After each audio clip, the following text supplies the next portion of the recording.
아닙니까? 그런데 그날 오후에 김민석 후보 측에서 드디어 입장이 나왔습니다. 나오기는 나왔어요.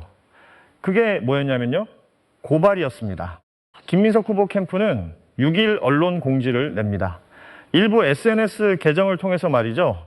레버리지 ETF 도입은 김 전 총리 지시라는 취지의 허위사실이 유포된 걸 확인했다. 씩씩한 가짜뉴스이고 즉시 법적 조치하겠다. 이겁니다. 이게 답변으로 나온 겁니다. 여러분, 질문은 사과하시라는 거였습니다. 그런데 돌아온 건 고소장 예고였어요. 저는 이 장면을 보면서 좀 허탈했습니다. 아니, 화가 났다고 하는 게 더 정확하겠네요. 지금 국민들은 계좌 열어보고 한숨 쉬고 있습니다. 잠도 제대로 못 주무시는 분들 많습니다. 그런데 전직 총리라는 분이 내놓은 1000마디가 법적 조치라니요. 물론 위사실 유포는 대응해야죠. 그건 맞습니다. 저도 그건 인정합니다. 그런데 그게 답변을 대신할 수는 없는 거 아닙니까? 그건 다른 문제잖아요. 고소장은 해명이 아닙니다. 아무리 두꺼워도 해명이 되지는 않습니다. 오늘은 이 얘기를 하나씩 짚어보겠습니다. 김민석 후보 측이 부인한 게 정확히 무엇인지, 그리고 국민이 지금 묻고 있는 건 무엇인지, 이 둘이 왜 전혀 다른 얘기인지 말입니다. 여기에다 친명계가 왜 갑자기 이재명 대통령을 방패로 꺼내 들었는지까지 같이 보겠습니다. 시작하기 전에 오늘 내용이 더 많은 당원들과 민주시민들께 닿을 수 있도록 좋아요와 구독 한 번씩 정중히 부탁드리겠습니다. 그럼 정리부터 하고 갑시다. 이게 제일 중요합니다. 여기서 헷갈리면 다 헷갈려요. 무엇이 가짜뉴스이고 무엇이 아직 답이 없는 질문이냐. 이걸 딱 갈라놓고 시작하겠습니다. 먼저 시간표입니다. 천천히 따라와 주십시오.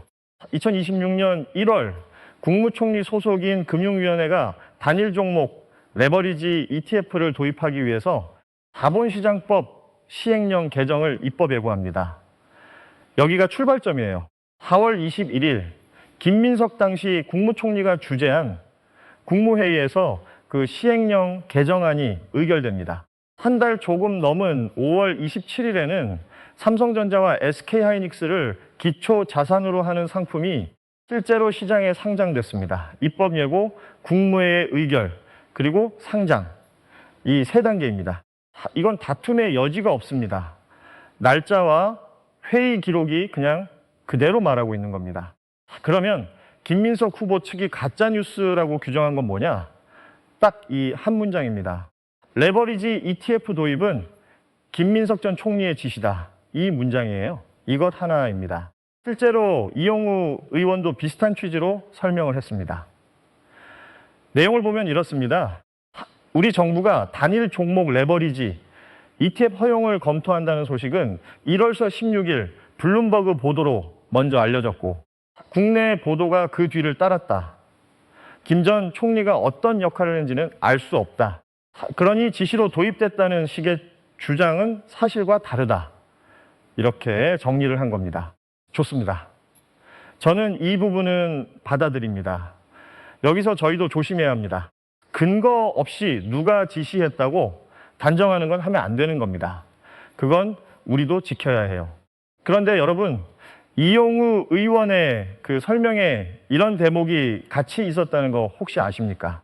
김 전 총리가 국무총리로서의 관리 책임에서 무관하다고 볼 수는 없겠지만 문장이 붙어 있었습니다.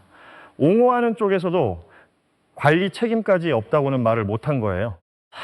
그러면 지금 국민이 묻고 있는 게 도대체 뭡니까? 김민석이 금융위 실무자한테 전화를 걸어서 이거 당장 도입해라 이렇게 지시했느냐? 이걸 묻는 게 아닙니다. 아무도 그걸 묻고 있지 않아요.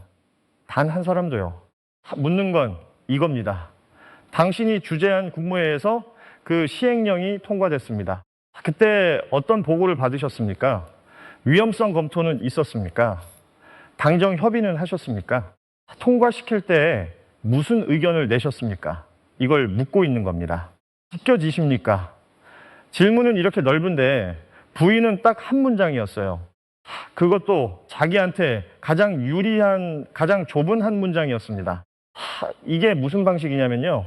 논점을 자기가 이길 수 있는 자리로 옮겨 놓는 겁니다. 그러고는 원래 질문을 슬그머니 지워버리는 거예요. 10개를 물었는데 하나만 답하고 그 하나에 답했으니 나머지도 다 끝났다는 식으로 넘어가려는 겁니다. 저는 오히려 이렇게 말씀드리고 싶습니다. 지시를 안 하셨다면 더 간단한 거 아닙니까? 그러면 당시 총리로서 무엇을 하셨습니까? 보고를 받고도 안 막으신 겁니까? 아니면 보고 자체를 못 받으신 겁니까? 둘 중에 어느 쪽입니까? 둘 다 답이 안 나오고 있습니다. 어제도 오늘도 말이죠. 이제 좀 더 근본적인 얘기를 해보겠습니다. 국무총리라는 자리가 대체 뭐 하는 자리냐? 국무회의를 주재한다는 건 안건 제목 읽고 의사봉 두드리는 사회자 노릇이 아닙니다.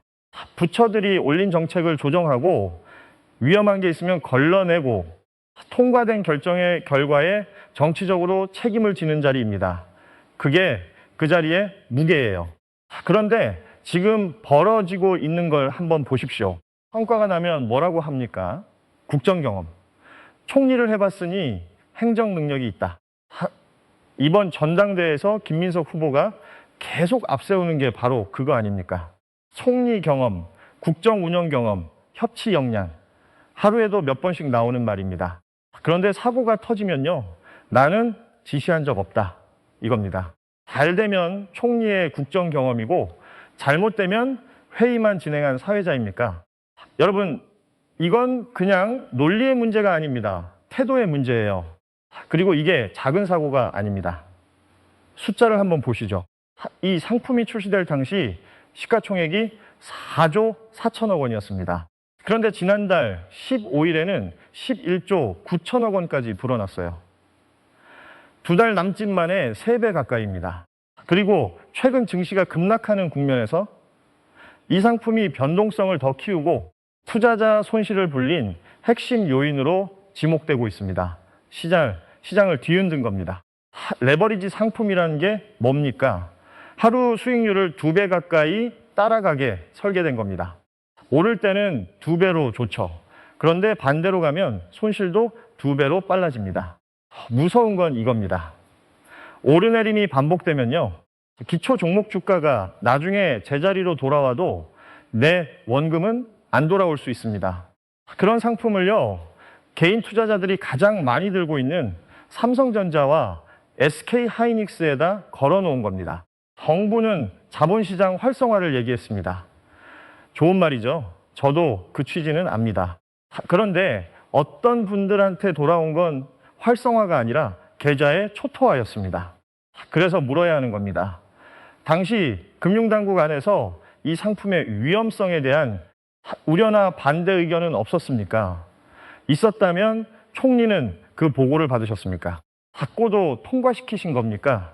아니면 수천만 명의 계좌에 영향을 줄 금융정책이 굴러가는 동안 정부를 총괄하던 총리는 아무 보고도 못 받으신 겁니까? 어느 쪽이든 답을 해야 하는 자리입니다. 그게 국무총리라는 자리예요. 그런데 2차 TV 토론에서 이 문제에 뭐라고 하셨느냐? 이게 참 기가 막힙니다. 정부도 신규 출시 중단이나 예탁금 상향, 레버리지 비율 조정 같은 대책을 만들었다. 국민의힘이 국정조사를 요구하면서 정치 공세를 하고 있다. 이렇게 말씀하시고는 송영길 후보한테 대안이 뭐냐고 질문을 넘기셨습니다. 보이십니까? 대책 얘기, 야당 비판 얘기, 그리고 질문 넘기기. 자기가 국무회의를 주재하던 바로 그 시점에 대한 얘기는요. 한마디도 없었습니다. 그런데 여기서 아주 흥미로운 장면이 하나 나옵니다. 이걸 꼭 보셔야 합니다. 김민석 후보 본인은 여전히 답을 안 하고 있는데 대신 친명계에서 사람이 나왔어요. 최고위원 후보로 뛰고 있는 김용 후보입니다. 6일에 SNS에 글을 올렸습니다. 정청래 후보의 주장을 두고 이렇게 썼습니다. 속마음은 이재명 대통령과 정부 정책에 대한 비난 아닌가. 잠깐만요. 다시 한번 들어보십시오. 천천히 들어보셔야 합니다. 전직 총리에게 그때 무슨 보고를 받았느냐고 물었더니 돌아온 대답이 너 지금 대통령 욕하는 거지? 입니다. 이게 답변입니까? 김용 후보는 여기에 더 붙였습니다. 불리한 일은 몰랐다, 연락받지 못했다고 하더니 이제는 이재명 정부가 결정한 ETF 정책까지 김민석 후보 한 사람의 책임으로 몰고 가느냐? 누가 보면 정 후보가 지난 1년간 당대표가 아니었던 줄 알겠다. 이렇게 말했습니다. 보시죠. 이 논리를 한번 뜯어보겠습니다. 하나씩 가겠습니다. 첫째, 정청래 후보가 언제 김민석 한 사람의 책임이라고 했습니까? 정 후보가 한 말은 이겁니다. 당정 협의가 없었다. 당에 협의가 들어왔더라면 신중하게 하자고 요청했을 것이다. 그리고 전직 총리로서 사과해야 하지 않겠느냐. 이건 책임을 한 사람한테 몰아준 게 아닙니다. 그 자리에 있었던 사람에게 그 자리만큼의 설명을 요구한 겁니다. 딱 그만큼이요. 둘째, 그리고 이게 진짜 핵심인데요. 국무총리에게 정책 책임을 물으면 대통령 비난이 됩니까? 이 논리를 그대로 인정해 보십시오. 그러면 무슨 일이 벌어지느냐? 이재명 정부에서 벌어진 모든 일은 아무한테도 물을 수 없게 됩니다. 장관한테 물으면 대통령 비난, 총리한테 물으면 대통령 비난. 그러면 이 정부는 잘못을 점검할 방법이 아예 없는 정부가 되는 겁니다. 여러분, 저는 그건 이재명 대통령을 지키는 게 아니라고 생각합니다. 오히려 대통령을 방패로 세우는 겁니다. 자기 앞에 세워놓고 그 뒤에 숨는 거예요. 진짜로 대통령을 지키려면 어떻게 해야 합니까? 문제가 된 정책은 빨리 짚고 책임 있는 사람이 설명하고 필요하면 사과하고 대책을 내놔야죠. 그게 지지율을 지키는 길입니다. 그게 정부를 살리는 길이에요. 지금처럼 뭉개고 있으면요, 국민들 마음에서 이 정부가 조용히 멀어지는 겁니다. 그리고 저는 이 패턴을 어디서 본 것 같습니다. 아주 익숙합니다. 신천지 때도 똑같았어요. 근거를 제시하라는 요구에는 답을 하지 않고 불났다고 신고하면 방화범이냐 이런 식으로 받아쳤습니다. 자기가 남에게 의혹을 제기할 때는 그렇게 크게 키우면서 자기 쪽으로 질문이 돌아오면 왜 나한테 묻느냐고 화를 내거나 그냥 침묵합니다. 그리고 지금은 한 발 더 나갔죠. 침묵에다가 고소장이 붙었습니다. 정청래 후보가 어제 그러지 않았습니까? 이것도 신천지처럼 뭉개고 가면 안 된다고요. 저는 이 문장이 이번 전당대회의 성격을 정확히 짚었다고 봅니다. 문제는 ETF 하나가 아니에요. 질문받는 자리에 섰을 때 이 사람이 어떻게 행동하느냐, 지금 우리가 그걸 실시간으로 보고 있는 겁니다. 미리 보고 있는 거예요. 당대표는 매일 질문받는 자리입니다. 매일 답해야 하는 자리입니다. 그런데 말이죠. 만약에 이게 정청래 후보 혼자만의 주장이었다면 그거 경선용 공격이구나 이렇게 볼 수도 있었을 겁니다. 저도 그렇게 봤을지 몰라요. 그런데 그게 아닙니다. 조국혁신정책연구원장 조국 씨도 이 문제에 뛰어들었습니다. 자국 원장은 이 사태를 관치금융의 실패로 규정하면서 김용범 대통령실 정책실장을 비롯한 정부 경제 라인에 대한 문책을 요구했습니다. 한쪽에서는 총리에게 묻고 다른 쪽에서는 경제 라인에 묻고 있는 겁니다. 정권 안에서 동시에 터져 나오고 있어요. 이게 무슨 뜻이겠습니까? 사안이 그냥 넘어갈 수 있는 크기가 아니라는 걸 여권 사람들이 다 알고 있다는 뜻입니다. 그러면 청와대는 뭐라고 했느냐? 경질보다는 시장 대책이 우선이다. 이런 기류입니다. 김용범 실장 본인은 레버리지 ETF를 이른바 F사 회의에서 면밀히 살펴보고 있고 필요하면 보완하겠다고 했습니다. 저는 대책을 마련하겠다는 것 자체를 비난할 생각은 없습니다. 당연히 해야죠. 그런데 여러분, 대책과 책임은 다른 겁니다. 이건 분명히 다릅니다. 불을 끄는 것과 왜 불이 났는지 밝히는 건 별개의 일이에요. 지금은 불도 다 못 끄고 있는데 왜 났는지에 대해서는 아예 말을 안 하고 있는 겁니다. 그리고 이 사안 이미 당 밖으로도 번졌습니다. 이게 제일 답답한 대목이에요. 야당 쪽에서는 국정조사 얘기를 꺼내고 있고 검찰에는 이 정책의 의사결정 과정에 위법성이 있었는지 밝혀달라는 고발까지 접수됐습니다. 이게 무슨 상황입니까? 우리가 안에서 정리하지 않으면 바깥에서 저쪽이 이걸 몽둥이로 쓰겠다는 겁니다. 이건 시간 문제예요. 지금 침묵하면서 벌고 있는 시간은요, 고스란히 국민의힘한테 넘어가고 있는 시간입니다. 그런데 당 안에서는 오히려 이런 얘기가 나옵니다. 김영진 의원이 라디오에서 이렇게 말했어요.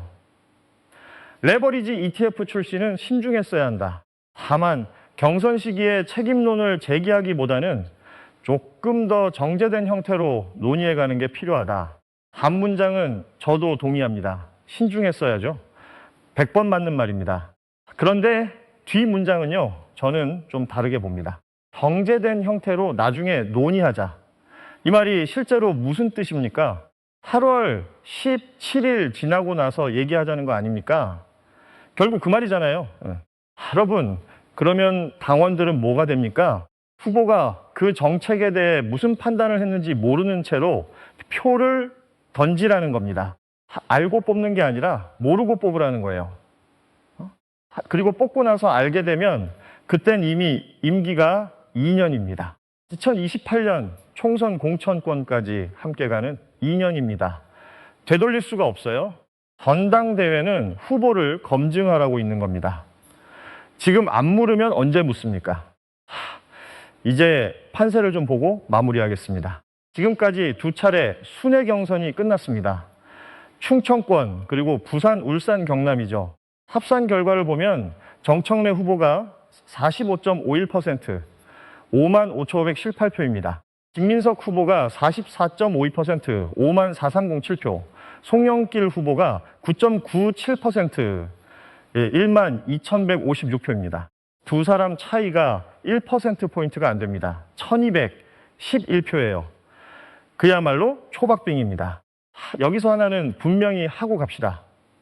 저는 과장해서 말씀드릴 생각이 없습니다. 숫자는 순회 경선에서 공개되는 권리당원 투표 결과입니다. 대의원 투표와 국민 여론조사는 아직 반영이 안 된 숫자예요. 절반의 그림입니다. 그리고 이번 당대표 선거는 선호투표제입니다. 과반이 안 나오면 3위 후보를 1순위로 찍은 표의 2순위가 재배분됩니다. 그래서 지금 앞선다고 이겼다고 말하면 안 되고 뒤졌다고 졌다고 말해서도 안 됩니다. 일정도 봅시다. 내일 제주와 인천, 모래강원과 대구, 경북, 그리고 15일에 호남, 16일에 경기와 서울입니다. 특히 호남은 전체 권리당원의 3분의 1 정도가 몰려있는 곳이에요. 여기서 큰 흐름이 갈립니다. 그러니까 지금부터 이 열흘 동안 당원들이 무엇을 알고 투표하느냐가 그대로 결과가 되는 겁니다. 그래서 오늘 이 질문이 중요한 거예요. 그래서 저는 김민석 후보에게 다시 묻겠습니다. 아주 간단한 4가지입니다. 하나, 국무회의에서 그 시행령이 통과될 때 위험성에 관한 보고를 받으셨습니까? 둘, 받았다면 왜 그대로 통과시켰고, 못 받았다면 정부를 총괄하는 총리는 그때 무엇을 하고 계셨습니까? 핵 당정협의는 있었습니까? 없었다면 왜 없었습니까? 지금도 그때의 결정이 옳았다고 생각하십니까? 이 4가지에 답하는데 고소장은 필요 없습니다. 회의 자료와 기억이면 충분합니다. 만약 정청래 후보의 지적이 틀렸다면 오히려 답하는 게 김민석 후보에게 유리합니다. 자료를 공개하고 당당하게 억울함을 푸시면 됩니다. 저는 진심으로 그러시길 바랍니다. 근거를 대고 설명하시면 이 논란은 오늘로 끝납니다. 정말입니다. 그런데 계속 침묵하시면요, 이 의혹은 사라지지 않습니다. 설명하지 않은 의혹은 사라지는 게 아니라 침묵 속에서 더 커질 뿐입니다. 지금 국민들은 계좌를 보고 있습니다. 하루하루 속이 타들어가고 있어요. 그분들이 듣고 싶은 건 법적 조치, 예고가 아닙니다. 한마디 설명, 그리고 한마디 사과입니다. 그게 그렇게 어려운 일입니까? 여러분은 어떻게 보십니까? 전직 총리가